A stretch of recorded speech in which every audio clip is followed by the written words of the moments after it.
I'm going to quickly run through the hanging tuck. This is a great exercise for your core and also for your lat resistance and strength as well.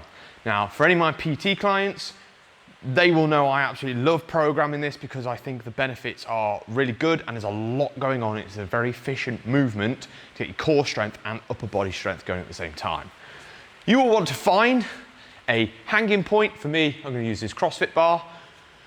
Once we're up, what we need to do is anti-shrug the shoulders. So when you're hanging, that's a dead hang, your shoulders are going to be by your ears. You want to bring your shoulders away from your ears, okay?